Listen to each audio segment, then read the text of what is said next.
Hello, and thank you for having a listen to this week's episode of Secure Insights with NDK Cyber. Now, as many of you know, NDK Cyber are first and foremost a cybersecurity talent organisation. We recruit globally, we recruit in those niche skill sets, those tricky locations.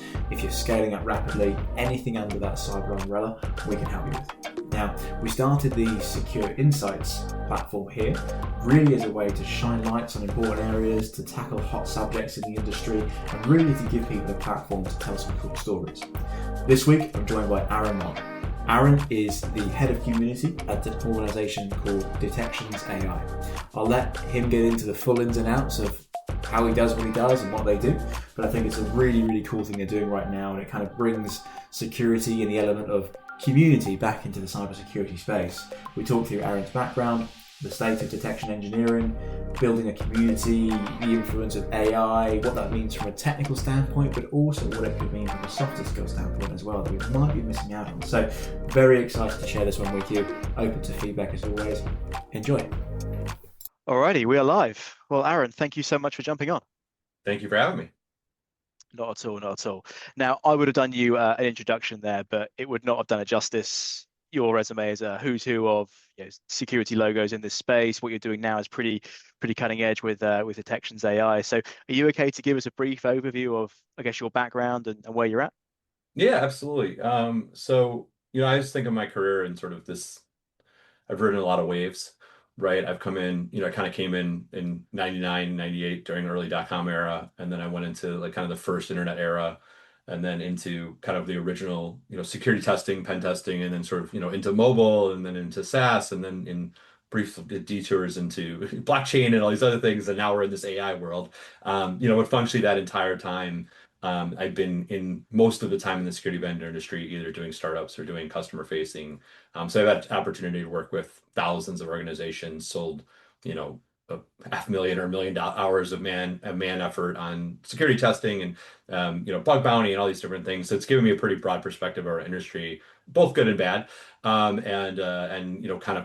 me to where I am currently, which is more doing startups because I think that's where a lot of change can be affected in our industry. So that's what I'm doing today. I'm the head of community at a company called Detections AI, which is a kind of a new funded startup around detection engineering, which we'll talk about. I'm all about kind of our industry and our community. I've spent a lot of time in this industry.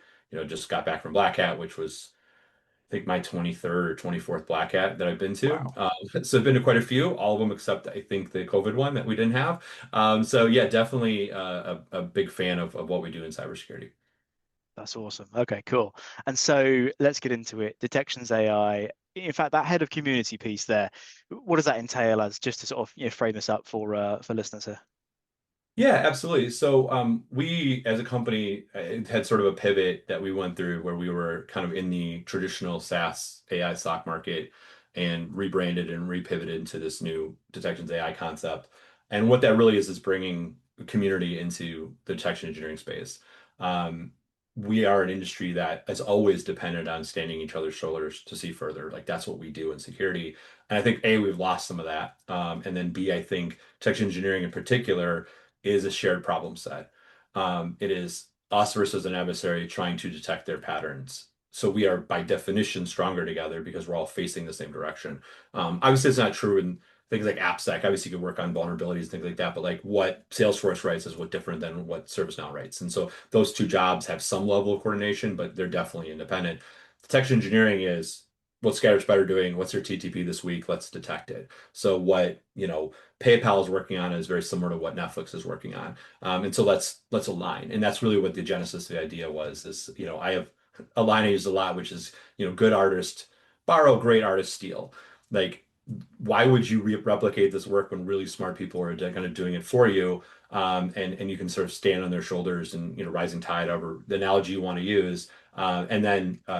We have this advantage now of AI and scalable AI, which lets us customize to my journey, right? Depending on what my tech stack is and what my company is to make the detections that, Anvil logic writes to relevant to me in my shop, whatever that means, right? And so, languages, purpose, specificity, all these things that go into detection engineering are very portable. it's kind of a ripoff of open source in that sense of like if you look at what our friends in development do, like if you and I are sitting down and we're going to write an app and have a authentication integration with Google or something, you don't start from scratch. You go to GitHub, you sort by the most popular projects, you pick the most popular one, and you use that code. Maybe you make it your own, maybe you don't. But like, why are we reinventing the wheel all the time in security? We can't help ourselves, right? And so that's I think one of the things that we've really attacked with this. And it's been tremendously fun launch. I honestly thought we would get 500 people that would care about this, and we got I think we just crossed almost 9,000 invites and almost 7,000 active users in Wow. 5 weeks. So that's a pretty good run for a month and a half. One of those, the first launch week, I think, was actually 4th of July. So one of those was even a holiday week here in the States, at least. And what's really encouraging is a significant amount of that is people who join inviting their friends and peers, which I think is really what I want to see. It's like I can push everybody and say, check it out. But at the end of the day, if somebody on the platform isn't vouching it to their coworkers or friends, how effective is this really, right? And so that's been the most exciting, encouraging part of it is that real sense of like, hey, we're on to something here. The community cares. I'm able to see people join, spend an hour on it, and invite 5 of their friends. That's my favorite thing in security. That's awesome. And you mentioned Yeah. a moment ago, there seems to be like an element of lost community sense. Mhm. Is that just within the detection space or is that broader? No, I think it's certainly broader in security. So I come from an era where nobody knew anything, right? It was like if you joined security in 2000, oh, who the hell knew what was going on, right? And so you had to learn from your peers. There was no books. You certainly couldn't go to university for it. Like that didn't exist. And so, that era of it was very like IRC and chat, different forms of chat and different forms of mailing list. And not that that's necessarily better than what we have today, it was just sort of different. And then as the community grew, which obviously now it's enormous, I think a lot of the people coming up don't even remember that era, obviously, and then also don't really feel like their peers are there to help them. At a company level, right?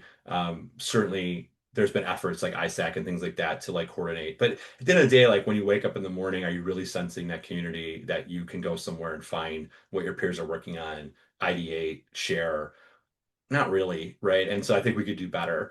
And I think the desire for that is really strong. And I think, especially from sort of what I consider like OG security people have been doing it for 20 plus years. Like you had Tim on the other day from I think he was at Deep Watch and then he went somewhere else. But the incredible sense of like, this is changing. How do we make it better from my generation of security people is really strong.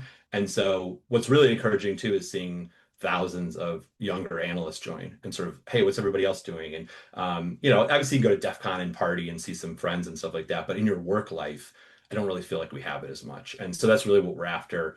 And adding a little dash of technology to that makes everything better. And so that's what I mean by when I talk about community. It's not me building a community of people worshiping my product. Yeah, It's yeah. actually connecting with each other because we've also distorted the sense of community. When you hear big companies say community, what they mean is followers. They mean people who are sort of ingrained in their ecosystem, which is great. Like if you're a Splunk person or a CrowdStrike person, like awesome, like those are great tools and you should be part of that community. But that's not the same thing as what I'm talking about. It's a little different. I got you. It's certainly working, like you say, and the ramp up of user base in the first few weeks alone is something to be marveled that I know a lot of companies and would kill for. It's that sort of trajectory you're on. So where am I thinking this is like a GitHub for detections Yeah, engineering? I mean, so that's a big part of sharing today is GitHub. For what we call detections as code. It's not really built for us, right? It's built for developers. So a lot of their tools don't really apply to us. Detection engineer doesn't have the velocity of application development of like we're not pushing thousands of changes an hour with AI and things like that, like you're seeing in the kind of dev world, in the ID world. Um, GitHub kind of just became a tool because it was there. I'm functionally here to destroy GitHub when it comes to detection sharing. They'll be fine. They're a billion-dollar AR company. They'll live without my tiny community. But there are things that we do that are language specific and community specific. Integrating threat intelligence, integrating kind of translation that isn't really applicable to GitHub. So I kid, I love GitHub. We have a GitHub integration in our site, but at the end of the day, that's change control for application development. This is not a detection engineering tool, and we are purpose built obviously from an AI agent perspective to serve our community, which is detection engineers and people who are interested in detection engineering. It could be, we see a lot of CTI people, we see a lot of SOC analysts, we see things like that. Obviously there's people who just write detections all day, but that's a little more rare. I was just about to ask you, who's it for in essence? Is it just your detection engineering folk, or do we go a little bit broader? I think it's been broader, and it's one of the things that surprised me is the amount of people who sort of care. And detection engineering is a relatively new discipline, right? It kind of came from threat hunting, that world of, okay, I've got these people on my team who aren't really going to work in a SOC. They're too experienced. I got to put them on finding bad things. That originally was threat hunting, which is threat hunting is security in the absence of alert. Right? Threat hunting is I don't have an alert, but I'm going to find bad stuff anyway. So that's where threat hunting came from. We basically took IR methodologies and applied it to data sets and pretended they were breached. That's all threat hunting is. It's like the same process that my team or Mandiant would go through when we showed up for IR engagements. You would just do that process without knowing you're breached. And it turns out most of the time you were breached. And then that morphed into this sort of new world of detection engineering. And detection engineering at its roots comes from sort of I need more than the vendors can give me. And not in a negative way, just like in a custom way, right? And we all have this experience where you go buy a car and you change the options to make it your own, or you buy a house and you remodel it, whatever it may be. Like fundamentally, it's the thing you want, but you need to sort of make it yours. So that's been kind of the journey that we're on to I guess find people who are interested in that process. Yes, the vast majority of them are detection engineers by far. But some are level one SOC analysts. Some are level one SOC analysts overseas who are like, what's this detection thing? And then our big audience is people that this is their first AI tool. I would say like the vast majority of feedback I've gotten is like, yeah, I've kicked the tires on AI, but you're the first real tool that I've used in my shop to build detections, even though maybe I'm not a full-time detection engineer. So we have that kind of intersection of AI and detection engineering, which is sort of a new discipline, and people that want to learn it. Yeah, like of course, like our advisory board is made up of like completely awesome detection engineers who do it all day, who write these incredible queries and understand at deep level. But like, can I democratize that? Can I give that to everybody? Because not everybody's that good at it. I'm not that good at it, to be honest. Like I look at what some of our advisors and some of the people we have on the platform can do, and I'm blown away by how much they know about actor behavior. So that's been really fun to kind of watch people kick the tires. We have an option where when you sign up, you can't upload a profile picture. You have to do it with AI. You have to do prompt engineering to get the picture you want. That's cool. Thousands of hours have been spent. Like you would upload, people trying to hack the prompts, people trying to make it do horrible things. Like it's so fun to watch the security community just like beat up on things. And it's been really exciting. It's been fun to watch people take those pictures and make them their profile pictures on other platforms. And it's just been really cool to watch people sort of learn AI. That's not the purpose of the platform. It's not an educational platform, but in the same way, like a lot of people are learning AI. So this has been really exciting. Yeah. I was going to ask you, so how does the AI piece fit into what you're doing then? How does that plug in? Sure. So if you think about sort of where the detections come from, like, so I wake up in the morning, I'm a detection engineer. Why am I doing what I'm doing, right? So the first and primary place detections come from is news, right? Is intel, is bad guys doing X, I've got to adjust to it. That's a really great place to bring in community because probably people are already working on it. So, 3 weeks ago, we had this big SharePoint issue. Everybody's, on-prem SharePoints are getting hacked like crazy, and they're putting out a big list of compromised boxes. I think in a day we had 28 detections for that particular issue in different languages from different perspectives and pre-exploit and post-exploit and finding them. And like, there's just a lot of people working on similar problems. That's an awesome use case for the community, but it's also an awesome use case for AI.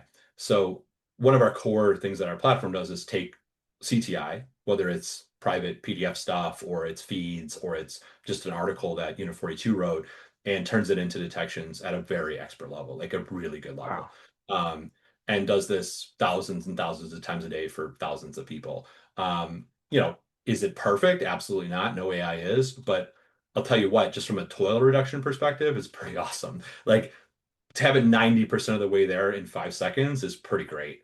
I was working on this yesterday with a kind of a detection engineering, one of the top guys who does it for Google SecOps, not at Google, but somewhere else. And, it's putting out code and he's like, holy crap, like that would have taken me 8 hours. Does he have adjustments? Of course, but at the end of the day, it's like a first draft sort of process, right? And if we can get to 80/20, I'm super happy. So that's been the AI use case. And the other really big use case for AI is kind of inspiration-based detection engineering, which is I have a TTP or I have a data set that I'm trying to hunt into. Hey, AI, help me write a detection for this. That's probably more where we're headed. We do it pretty well now, but I would say the thesis-based detection, which is like I want to catch a bad guy who's hacking my Okta, is the next frontier of where we're headed. Taking intel and turning it into detections is pretty freaking good already. And then of course things like AI Librarian, which is organizing your detections and telling you when ones have expired. AI scoring to let you know how good the detections are. All these things are what we work on. The cool thing about the generation pieces from Intel or from ID is that's free for everybody. So we don't charge for that. Anybody can join Detections AI and do AI all day. If they want to write detections and chat with detections, like we're really all about that, knowing that the big guys will pay the freight, when they operationalize it. So again, sort of stealing from GitHub, GitHub's model is anybody can use GitHub. If you have a project, if you have open source, like go nuts. If you're a Fortune 500 and you want to use it to push all your code, you're gonna write a check. Like that's how PLG works and how community-driven stuff works.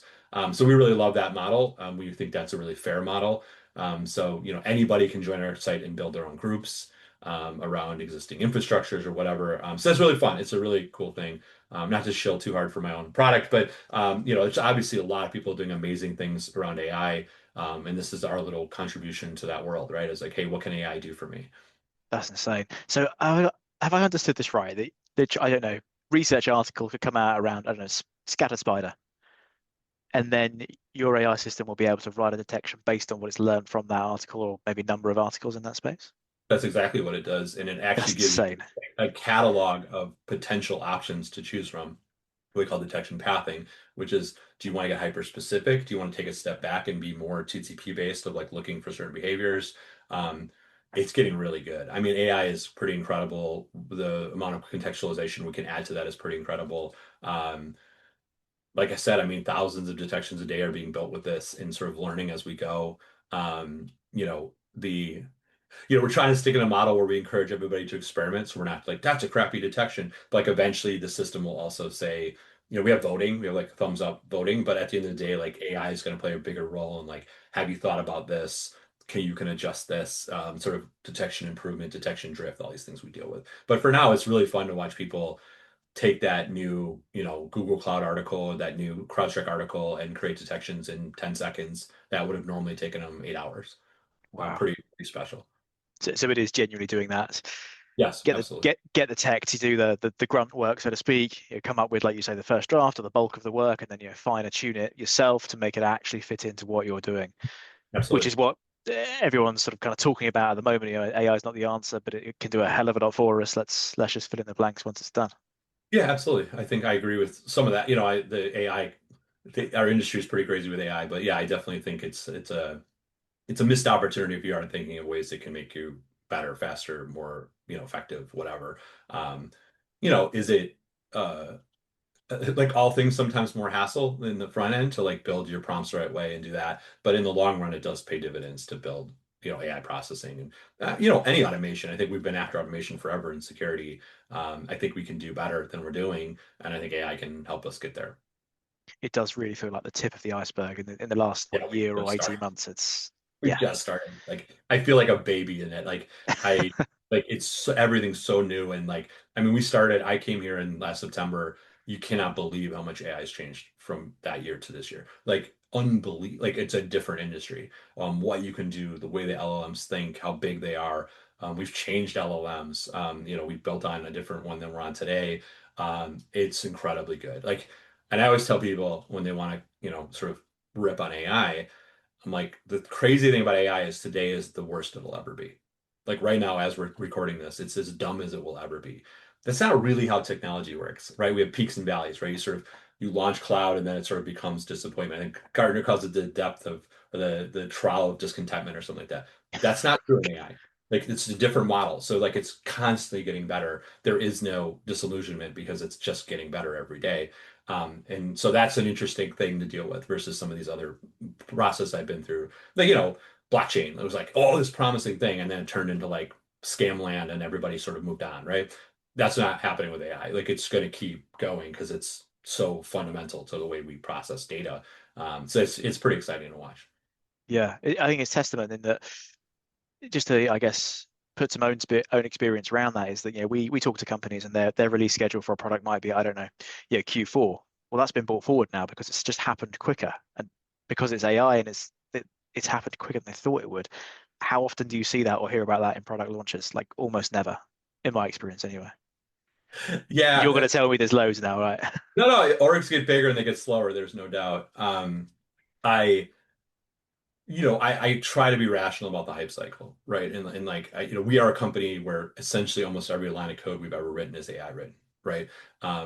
Everything we do is AI first. Like we are at the cutting edge of it.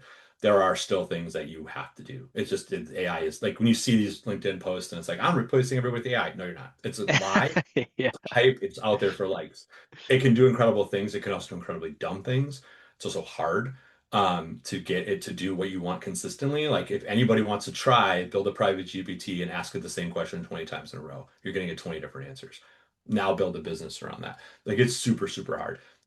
That being said, it's incredibly awesome to see what it can do. It blows my mind every day. The amount of things that we can do and some of the advanced stuff we're working on in AI, unbelievable. Some of these context windows where you can add the entire history of your detection library and every threat. And, we're talking like million token context windows, like crazy big, and it will just process it and spit out an answer. Pretty incredible, pretty incredible. But also super hypey at the same time. It's pretty funny to watch that. And I actually think we're doing it wrong. Like if I'm being like super candid, I think security is really screwing up AI. As bad as we have constantly In what sense? well, we have constantly blown the play in security, where when these generational changes come, we don't adapt. We don't always think about how we could do it better. We sort of bring our old entrenchments into this new world. I've seen this even with AI. People are like it's the same thing we've always done. You just have to apply security controls. I'm like, we've been doing it for 25 years and it hasn't worked because it's like it's a total like I never talk to anybody who feels like they're winning. Like it's always just like the spotlight comes on me, we're getting hacked. Like so like are we really winning? No. And so I look at it and I go, I don't believe I think the miss here is people are looking at AI as a way for business to replace expensive technologists, but I believe it's a way for technologists to replace useless business people. Um, I think if you look at an organization and take out the bureaucracy, they can do amazing things, right? If you look at a technical organization of like smart technologists doing different technologist things, would destroy a big Fortune 500 with 18 layers of bureaucracy.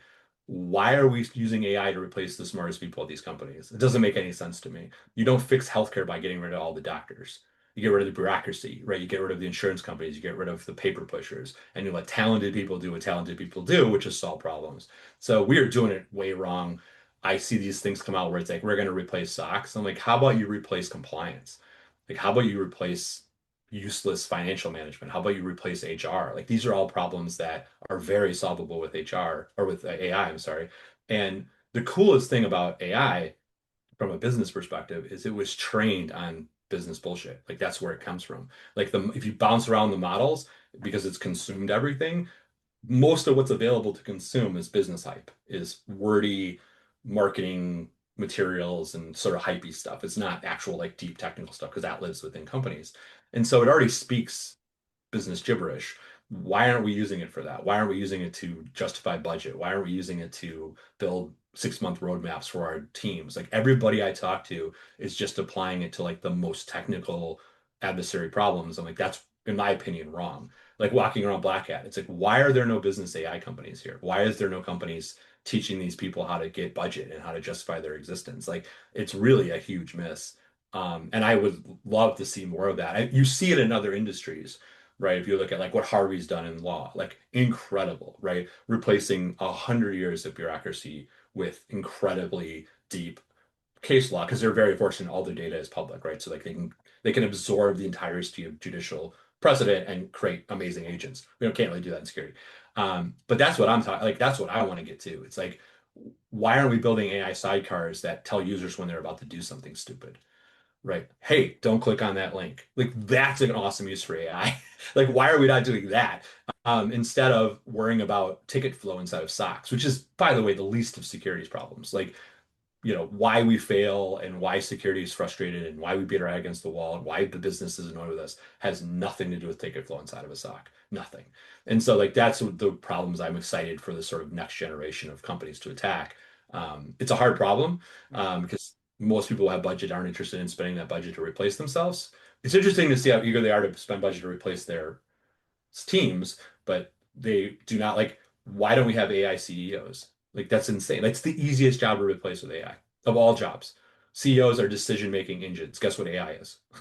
Right? And so like it feels like that would be where to start, but obviously, the way the world works, the money guys aren't going to replace themselves with AI. They're worried about replacing guys like me. And so I think it is an interesting time to be in our space for sure. Do you think we're there yet, or maybe nearly there yet, of having AI CEOs and sort of, I guess you'd obviously have to have a human eye to it in some respects, but trusting it with decisions? I mean, how would it make Right. the decisions on companies? Well, it's already smarter than any human being is, right? As far as like the data it can call on. Like, I don't care how smart you are, it's smarter than you are. Doesn't mean it makes great decisions, it just means it has more background data. So if the CEO is sitting there, I'm just using it as I was sitting here looking at the competitive landscape, trying to figure out what everybody's doing and build a plan to beat them, I would actually probably 9 times out of 10 prefer the AI result to the human beings. The people don't go deep enough. They spend a day on it and go like, oh, we should do this. And it's like, okay, but like, do you really think about the other businesses out there? And these are the things that, not just CEOs, but CFOs and business leaders and all that kind of middle layer bureaucracy works on. AI is fundamentally built to destroy bureaucracy because it absorbed all the bureaucracy, but we don't use it that way. But I think that is the ultimate use case for it. I would love to see a team with 100 technologists and nobody else. Like, let's do it. Let's try it and see how that works. Because I think they would destroy a company with 100 business people and no technologists and AI. I think they would destroy them. Like the amount of work they could produce. Watching really, really smart people use AI is incredible. Watching really untalented technologists use it isn't as incredible. Like I just, guys, I've watched both, and I'm like, okay, I think I'd rather watch the, tier 9 engineer from a big company use it than watch some, middle management sales manager try to use it to do pipeline analysis. Like it's just better. Markedly. If AI is an F1 car, I want to watch Max Verstappen drive, not me, right? Like you want to put the Okay, best yeah, people in the great car, analogy. right? Yeah. And like, why are we putting the slowest, worst people in the car, like in these billion-dollar cars? I think that's the nature of business, but I think we can do better. Because it's cool, everyone It wants is to cool. play. Yeah, yeah, It yeah. is cool. Maybe I'll give that them that. It's probably cool. maybe that's the answer. I don't know. And this kind of like relates to another point I wanted to get your take on. You mentioned earlier there's a lot of hype around it, and we get asked all the time as a company in that cyber recruitment space. It's James, are my skills valid anymore? Do I need to be an AI engineer? How do I learn this LLM stuff? Is that what it's called? Am I a machine? Like, what's your sort of take on? Do I need to be AI focused to have a job in 2 years' time? Well, I don't think it's gonna be that fast, but I think I view it all, even AI to a certain extent, as just this generation's tools, right? So like, I remember sitting around people being like, "We're never gonna go cloud. I'll never get rid of my servers," and Yeah, then we all went cloud, right? And so like, I think approaching it with curiosity is super important, right?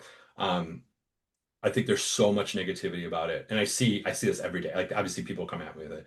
Um, and when they give that opinion, they're probably right. When they're like, AI isn't as good as is if I sit down and write a detection. Yeah, you're probably right. Like, but like you don't scale. There's only one of you. Business wants scale and they want cheap scale. So like it's gonna happen. So like you might as well approach it with curiosity. Um, there are a set of people that are, and I'm sure you've seen this with like these NBA, Premier League style salaries where it's like, oh my God, like how do these people make $100 million a year? Um, those are model people. Like those are people who are building the models. That's not most of us. I'm not a model person. You're not a model person. There are a lot of like PhDs and labs working on this stuff. Good for them, right? I look at it in the same way I look at a basketball player. Like I can't do that. I'm not that. I don't care. So in the real world, I think the smart people are looking at how they can apply AI to the problems in their particular space, right? So if you're whatever you're an expert in, right? Or whatever you're working on becoming an expert in, if you're younger or starting out your career or changing careers, whatever it may be, if you aren't in AI I had this conversation with the CISO a couple weeks ago, and I'm like, if you're not spending an hour or two a day in AI, you're going to lose. I promise you. You don't only spend 8 hours a day in AI. You don't have to be an AI engineer. But if you're not thinking about it in a real way, yes, you are going to get left behind. I don't think there's any real debate about that. Um, do I think it's going to replace everybody in security next year? Is absolutely not. And the analogy I always use is like it's just a tide coming up, right? There's always land behind you. You just have to go back far enough you don't get enveloped by it, right? And so whatever that land is for your particular specialty, find it and then go like, okay, how can I improve my skill set, whether if you're a compliance person thinking about the ways AI works with models and loading models in as context, like it's not that hard. Anybody can go to ChatGPT and build a private GPT. Anybody can go to Gemini and build a Gemini canvas or anything they want, and sort of they call them gems now. But it's basically like preload it with context, have a conversation with it. Great. I think the other thing that people really need to think about is how to then moderate themselves in the business sense of like, what are my work products? So one of the things I work on a lot is like, we call it boss button, which is basically like, what do bosses care about when threats happen? They don't actually care about the threat. They don't know what the threat means. They care about is, are they covered, right? Do I have an answer for this problem if somebody asks me, or if it's happening in my industry? And a lot of times it doesn't even relate to your industry. It's like, oh, that company got ransomware. Can I get ransomware? Well, the answer is always yes, but like we're covered for that threat. That's a very AI-able problem, right? You load in a model and you say, there's my coverage model. If this threat comes in as this type of threat, do I have coverage? Yes or no? It's a very straightforward thing to do in AI. Having AI do deep investigation on an alert is not easy, right? So like, I also really recommend people start with the easy. If you're looking for a job, right? Ask AI for help. Ask AI to think about and not write my resume. That's lazy AI. Like, don't do that, right? Hey, Gemini, go look at the top 2,000 LinkedIn profiles for this industry and tell me what they have in common and how I could match it in my profile. It'll give you incredible answers, right? They all post 3 times a week. They all like 50 things a week. They all have these keywords. They all have this kind of profile picture. They all have banner pictures behind their profile pictures. Like these little subtle things that AI will help you with, like go do that. Like it's not hard to ask these questions. There was a whole generation of AI questions, which was like, I've talked to you a lot. What do you think about me? Like draw me in a picture or something like that. I don't know if that's healthy. Like I don't think even as a therapist is healthy, but like that same model of like, what skills am I missing or teach me about this. Like those are all very interesting things. And now they're all so internet friendly. What are the top 5 conferences I should submit CFPs to for my industry? It knows the answer to that question. Like ask it. It'll tell you, like, here are the top 5 conferences, the most well-attended conferences. Here's the type of talks they usually accept. Do you want me to write a CFP for you? Call paper for you? Yeah, write it for me. And then I'll write an abstract for you, make it your own, and submit it to 5 conferences. You'll probably get in one. Like these are the things that AI does that are incredible that we're just completely missing the boat on. It's like, well, tell me about scattered spider. It's like, oh, yeah, it kind of knows that, but what it really knows is how to write a call for paper. Like it's really good at it. So that would be my recommendation to people. There's kind of like a positive irony in there that although AI may be looking to take away some parts of jobs or jobs in the space, you can use it to find, like you say, grab the land with the Yeah, rising tide. Yeah. I there is a future state of AI, which is like this, like zero work, AI is doing all the work kind of thing. I don't think you can wake up in the morning and worry about that. If you saw inside of these big organizations and how inefficient they are and the amount of tech debt they had and the layers upon layers of ancient technology that make our world work, if you ever look at the airline industry and how that works, we are so far away from AI. They can't even figure out how to land planes at Newark, right? Like, how far away that is from AI? Like, we're 100 years away from it in aviation, right? And so, like, I don't worry as much about that. I do always worry about perception right inside these companies, and I do think that these types of like, are they using AI? I've talked to companies that are like, we're not allowed to use AI, which I think is a very backward view. But I also talk to companies that they're only allowed to use AI and they have to buy AI products. Both that exist in the same market, right? And I don't think there's a lot of safety in running at the companies who are like AI is the devil, like because I think they'll eventually change, or CEOs will get fired or whatever. But I do think it's a competitive differentiator at a company level and a personal level. Um, it's one of the reasons I do what I do. To be honest, I was like, I was kind of at a little bit of a crossroads, and I'm like, what do I want to learn? And I looked at AI. I'm like, that's pretty hypey. And then I really looked at it and talked to some venture capitalists and ended up getting involved. And I was like, you know what? This is where I want to be. And obviously, everybody knows that now, but a year ago that felt a little bit more like, am I getting into a Bitcoin type situation here? Or like, God, is this a big scam? But yeah, I mean, watching it evolve has been really cool.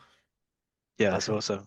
And I guess we've touched on a lot here, but next 12 months, or even maybe let's bring it down 6 months. Sure. What are you excited about? Um, I am, uh, I think there's a lot of money flowing into AI, of course, both venture capital and company wise. I am not interested in repeating the same mistakes of the past as security, so I would love to see some more innovation for my industry. I'd love to see, I would guess there's sort of like more newcomers to security AI. Um, it's fine when like the big guys want to slap AI into their products. Like I get it, but I would love to like agentic AI doesn't take a ton of money to build. Some money, but like not a ton. You can get in programs that give you free AI. Like there's a lot you can do. I am just super excited to see what the AI native generation builds. Like same way I was excited to see what there's a great expression that I always loved about this last generation of technologists is like I saw the greatest minds of my generation ruined by trying to do advertising, which I think is a really true thing about technology. Like a lot of the smartest people in the world use those skills for manipulation and to get people to consume more ads and turn them into products. I cannot wait for that to move on and see what this new generation does with AI and like building amazing companies and building amazing agents and like in that new world, like obviously data is still data and you're still the product, but like I do think it changes what can happen. So I'm excited to see like open source projects. I'm excited to see, more community efforts. I worry that we're tamping out innovation in an industry by just building companies that everybody thinks that big companies want to buy. I would love to see some more kind of new companies. And there are really cool companies. I'm not knocking it. And then outside of that, what are happening at regular companies is, I am hearing whispers of AI innovation inside of big companies. So it's like we're really thinking about how not as much we are doing it, but more we're thinking about doing it. So I'm very lucky I get to talk to basically anybody I want inside these companies. And I love to hear what they're building. I do. I love to hear like what Netflix is doing. It's incredible, right? I love to hear what OpenAI is doing. I love to hear what Salesforce is doing. Like, these incredibly innovative companies who are really focused on agentic AI. I don't love the spin that it's all being done to punish human beings. I hate it, in fact. And I think our CEOs have wandered into some weird world where they think that's motivating. Um, but like I said earlier, like I don't think this is a technology that the lords are going to create more serfs. I think it's the opportunity for serfs to destroy their lords. Like I really do believe that. Where it's like I don't need you anymore. I can create all of these business functions without your overhead, right? And let's go. Talking to VCs, there's this interesting thing where when they used to give you capital, you had to grow, right? It was like, how many people can you hire? If you're a Series B, right, raised $100 million, you better have 200 employees. Like that was the model. And now it's how big can you get without ever hiring anybody? Can you build $1 billion unicorn with one employee? Like if they could have that, that would be their ideal. I don't think it's healthy. I don't think it's that good. But like I do think that thread is going to extend into the next generation of startups. It's like, do you really need all this overhead? Do you really need all these people to help you solve this problem? Do you really need sales? Like those are all questions I think are very rational questions. So that's what I'm excited to see. There's always a chance you just kind of is this the same thing with AI mixed into it, but I do think there's an opportunity to do it better. That's awesome. There was Yeah. so much in there that I was sort of noting down and taking and like sort of I think there's 1,000 more hours we could really go into here, but no, really thank you so much for your time and jumping on today. I know you're a busy guy. We'll chuck a bunch of links below and yeah, let's talk again soon. Awesome. Thanks, James. I appreciate the time and have a great day. Cheers, man. Take care. See you. Bye.